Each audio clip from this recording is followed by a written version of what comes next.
Good afternoon, my friends. This is Paul, and today I'm going to be reviewing to you Mario Party for the Nintendo 64.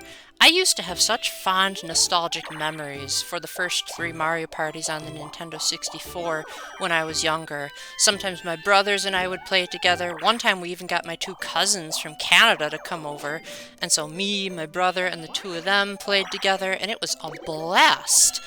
And so when I heard that the three original Mario parties were coming to Switch Online, I was ecstatic, not only to relive my nostalgia and see if the game still held up, but because Mario Party Superstars came out, and I wanted to see if these original minigames and boards still held up despite Superstars doing such a wonderful job touching up the graphics and the controls and overall refining the experience while still preserving the friendship killer status that Mario Party is known for. So just in case you haven't played a Mario Party game before, the gist is that the main mode is a board game where, depending on what space you land on, that'll change your color, and the combination of colors will choose what type of minigame you play. So if everyone is all one color, you'll get a 4-player minigame.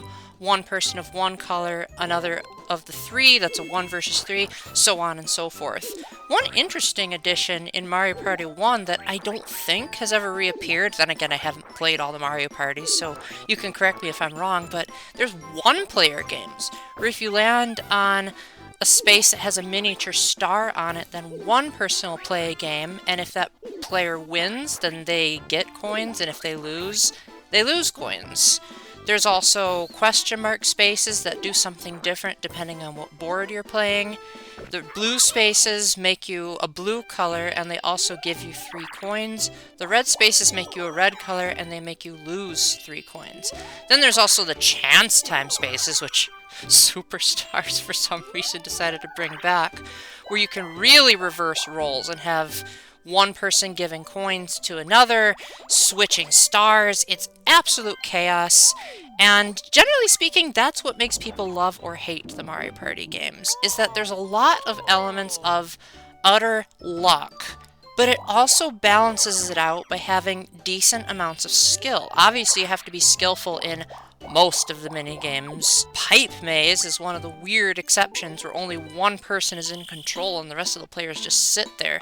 But usually you do have to really think about what you're doing in the minigames, and sometimes on the boards you'll have branching paths and little decisions that you'll have to make. For example, in the Peach's birthday cake map that I'm showing you, you have to choose which seed to pick to see whether you'll get the road to the star or the road to Bowser. The thing is, you might be thinking, that's not skill, that's luck. But on subsequent rounds, if you pay attention to which seed was which, you'll have a higher chance of that seed being different the second time around. So there's the odds of probability in your favor. Each board has up to 4 players, and each person takes turn rolling a die. Now, the first Mario Party can seem like it's pretty much on the whims of the die doing whatever it wants, as there's not really any items in this first entry, although one thing that's really cool is that this is the game that debuted Mushroom Village, which fans of Superstars will realize that that's the main menu recreated in HD. Personally, I think Mushroom Village is even better in this first game, as you can go to a shop to buy items with the coins you've collected, and these items can be used to multiply or double the coins that you've collected from the boards. They can also cause random effects to happen on the boards. My particular favorite is a block that gives you the amount of coins that you roll. The only problem with these items is that a lot of them feel kind of pointless, like you have to purchase a record to get the in-game soundtrack player, purchase a parrot to get the sounds of the characters' voices. And some blocks are just weird, like one randomly causes you to lose the amount of coins. Not only that, but you have to go to a separate building called the Mushroom Bank to equip the items, only for them to possibly appear. So there's not really a level of control that the later Mario Party games had.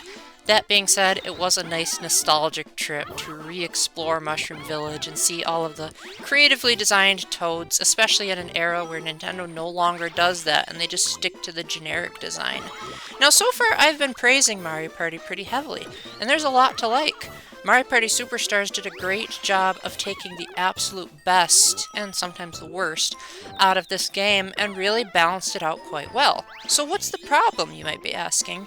Why is it that this game was never re-released between 1998 and 2022? Because of the minigames. So Nintendo got into a bit of a lawsuit in the old days, where the manual would instruct players to put the palm of their hands on top of the Nintendo 64 control stick in order to play certain minigames that involved control stick rotation.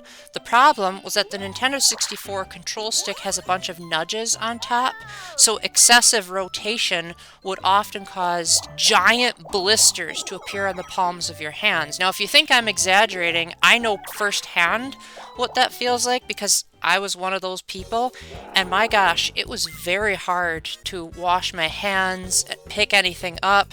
It was a nightmare being right-handed during that time, and I definitely wish that Nintendo would have realized that sooner because these minigames are absolute trash, and a lot of them are really unfair. And so Nintendo had to give out gloves as an apology to any kids who had damaged hands. I wasn't fortunate enough to get one of the gloves. I could have used that, but now they figure, oh, we'll just put a little bit of a warning on top of the screen when you play it on Switch Online that says, do not do that. So that's something, I guess, but it doesn't excuse the fact that those minigames are still there. And the reason why I didn't even bother playing all of the boards in this replay-through on the Switch was because I was starting to get worried that it would damage my control stick. Now, admittedly, the warning on top of the screen that's added to the Switch version does say the proper way to rotate, but I still feel like that's just gonna cause long-term side effects on my video game playing. And so I said, well, I've played the game to death on my Nintendo 64 with my brothers and cousins, and so I don't feel like I need to torture myself anymore on the Switch because the Joy-Cons are so much more temperamental. I would say this is a hard pass, especially if you're getting it on the original hardware. On the Switch version, you might be okay if you get it with, say, a Pro Controller, especially if it's a third-party Pro Controller, because when I was capturing footage for this, the Pro Controller control stick seemed to be much more comfortable to rotate, but it doesn't excuse the fact that those minigames are by far the worst. Not only that, but this entry has a couple of growing pains that make it even more frustrating and unfair than the later entries. Some minigames will cause players to lose coins, which didn't happen in the later games. You'd either get no coins or get some, depending on your performance.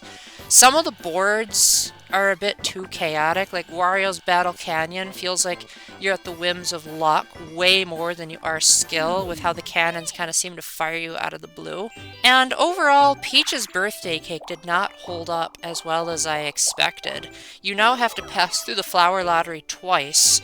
You can only make a star-stealing piranha plant appear, as opposed to paying 5 coins to make a coin-stealing one appear, as you could in Mario Party Superstars. The space that would give you a slide as a shortcut back to the Koopa Troopa is now just a one-player space, and it's still a nice idea for a board. I mean, how many board games have you running across a birthday cake?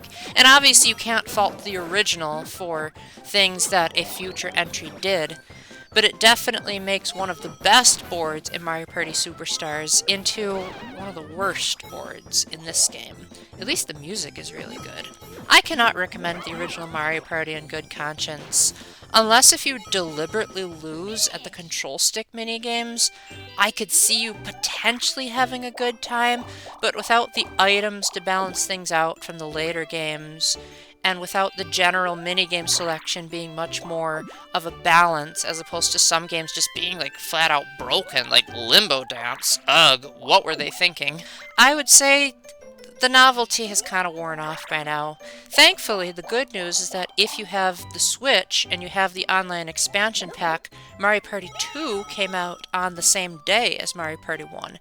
And from what I remember, and from also what a couple of retrospectives have told me, that game is vastly superior And from what I've been told, a couple of people even think it's the best Mario Party, although I also think those people haven't played Superstars. So don't give up on the expansion pack just yet, but that review will be coming a little bit down the line. So with that, thank you very much for watching. Before I close this, I would like to thank my patrons Splatcat, Sploon Ghost, and Matthew Rakowski for supporting me on Patreon. The link will be in the description if you would also like to support me during this time. And remember to keep the faith, stay epic, and God bless. Bye!